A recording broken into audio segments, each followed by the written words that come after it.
2021년 4월 29일 큐티 말씀입니다. 역대하 12장 1절로 8절입니다. 르호보암의 나라가 견고하고 세력이 강해짐에 그가 여호와의 율법을 버리니 온 이스라엘이 본받은지라. 그들이 여호와께 범죄하였으므로 르호보암 왕 제5년에 애굽 왕 시삭이 예루살렘을 치러 올라오니 그에게 병거가 1200대요 마병이 6만 명이며 애굽에서 그와 함께 온 백성 곧 리비아의 숫과 구스 사람이 헤아릴 수 없이 많더라. 시삭이 유다의 견고한 성읍들을 빼앗고 예루살렘에 이르니 그때 유다 방백들이 시삭의 일로 예루살렘에 모였는지라. 선지자 스마야가 르호보암과 방백들에게 나와 이르되 여호와께서 이같이 말씀하시기를 너희가 나를 버렸으므로 나도 너희를 버려 시삭의 손에 넘겼노라 하셨다 한지라. 이에 이스라엘 방백들과 왕이 스스로 겸비하여 이르되 여호와는 의로우시다 하매 여호와께서 그들이 스스로 겸비함을 보신지라. 여호와의 말씀이 스마야에게 임하여 이르시되 그들이 스스로 겸비하였으니 내가 멸하지 아니하고 너희를 조금 구원하여 나의 노를 시삭의 손을 통하여 예루살렘에 쏟지 아니하리라. 그러나 그들이 시삭의 종이 되어 나를 섬기는 것과 세상 나라들을 섬기는 것이 어떠한지 알게 되리라 하셨더라. 아멘. 르호보암이 유다의 왕이 되고 나서 3년 동안은 신실하게 하나님의 율법을 따랐습니다. 11장 17절에 나와 있죠. 그러므로 3년 동안 유다 나라를 도와 솔로몬의 아들 르호보암을 강성하게 하였으니 이는 무리가 3년 동안을 다윗과 솔로몬의 길로 행하였음이더라. 그러나 4년째부터 그의 신실함은 깨지기 시작했습니다. 1절은 그 비극의 시작을 알리고 있죠. 르호보암의 나라가 견고하고 세력이 강해짐에 그가 여호와의 율법을 버리니 온 이스라엘이 본받은지라. 그래서 하나님은 르호보암에게 채찍을 대셨습니다. 2절입니다. 그들이 여호와께 범죄하였으므로 르호보암 왕 제5년에 애굽 왕 시삭이 예루살렘을 치러 올라오니. 이 일이 일어난 것은 BC 922년입니다. 이 연도를 정확히 알 수 있는 것은 시삭이 이 전쟁의 기록을 이집트에 그대로 남겨놓았기 때문입니다. 시삭은 이스라엘이 강력한 통일 왕국을 이루고 있다가 남북으로 분열되자 팔레스타인에 대한 지배력을 다시 회복할 기회가 이때라고 생각해서 치고 올라왔습니다. 르호보암도 이런 위험을 감지하고 방비를 하기는 했습니다. 역대하 11장 5절부터 나오는 15개의 성들에 대한 정비는 애굽의 침공을 대비하기 위한 것이었죠. 그러나 애굽 왕 시삭은 전투에 능한 자였고 이 군대는 이 전쟁에 엄청난 물량을 쏟아부었습니다. 3절에 보면 이 전쟁에 투입된 물자들을 소개하고 있는데요. 그에게 병거가 1200대요 마병이 6만 명이며 애굽에서 그와 함께 온 백성 곧 리비아와 숫과 구스 사람이 헤아릴 수 없이 많더라. 병거와 마병뿐 아니라 보병 부대도 헤아릴 수 없이 많았고 그 군대는 아프리카 북부에 있는 나라들의 연합군이었습니다. 리비아는 지금의 리비아를 생각하면 되고 구스는 지금의 수단이나 에디오피아를 생각하면 됩니다. 숙은 70인역 성경이나 불가타 성경에 동굴 거주인들이라고 번역해 놓은 것으로 보아 홍해 서쪽 산악지대의 동굴에 살고 있었던 사람이라고 볼 수 있습니다. 사실 시삭도 본래는 이집트 사람이 아니었습니다.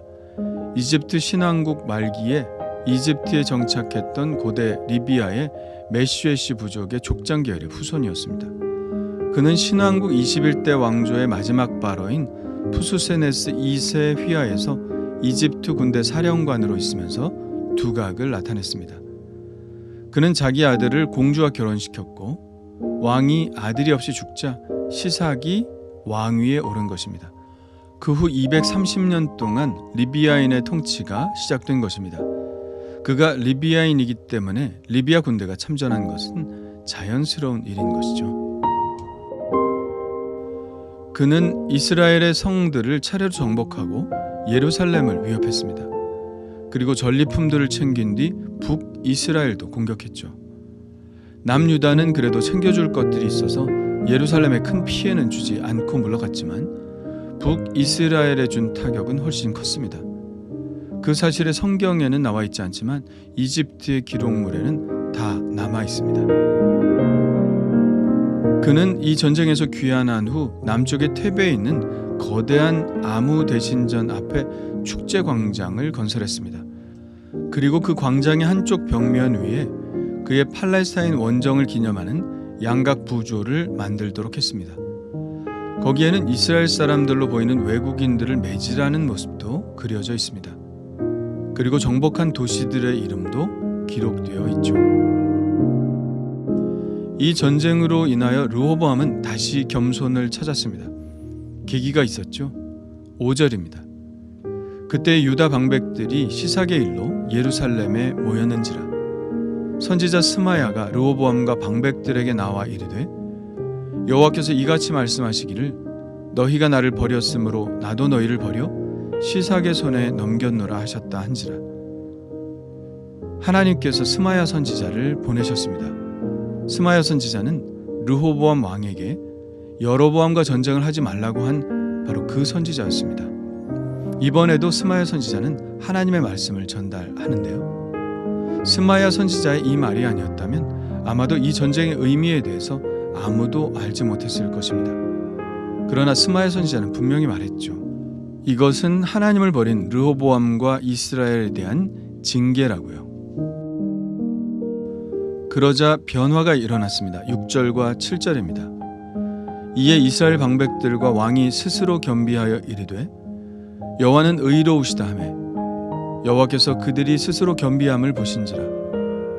여호와의 말씀이 스마야에게 임하여 이르시되 그들이 스스로 겸비하였으니 내가 멸하지 아니하고 저희를 조금 구원하여 나의 노를 시삭의 손을 통하여 예루살렘에 쏟지 아니하리라. 하나님은 진노하셨지만 그들의 겸비함을 보고 진노를 예루살렘에 쏟지는 않으셨습니다. 오히려 예루살렘을 구원하셨습니다.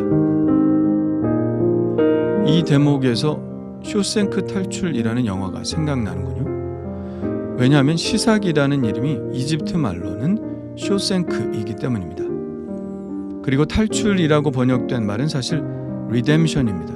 바로 구원이라는 뜻이죠. 좀 더 구체적으로 말하면 대속, 즉 값을 치르고 다시 사오다라는 뜻을 가지고 있고요. 영화 제목 쇼생크 리뎀션처럼 오늘의 사건은 애굽왕 쇼생크로부터 예루살렘의 구원을 받은 사건이니 쇼생크 리뎀션이라는 제목이 어울릴 것 같습니다. 글쎄요, 교도소 이름인 쇼생크와 시삭의 이집트 이름인 쇼생크가 정확히 일치하는지는 확인할 수 없으나 영화 장면에 보면 주인공이 망치를 숨긴 곳이 바로 성경책인데 교도소장이 성경을 들추자마자 거기에 출애굽기라고 쓰여져 있는 것을 보면 연관성이 전혀 없는 것 같지는 않습니다. 오늘 마지막 구절에 스마야 선지자가 한 말이 마음에 와 닿습니다. 그러나 그들이 시삭의 종이 되어 나를 섬기는 것과 세상 나라들을 섬기는 것이 어떠한지 알게 되리라 하셨더라. 하나님이 이렇게 묻고 계신 것이죠.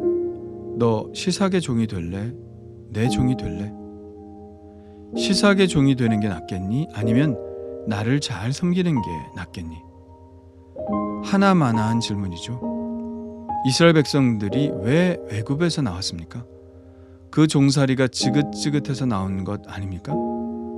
하나님의 종이 되어 하나님을 잘 섬기기 위해서 나온 것 아닙니까?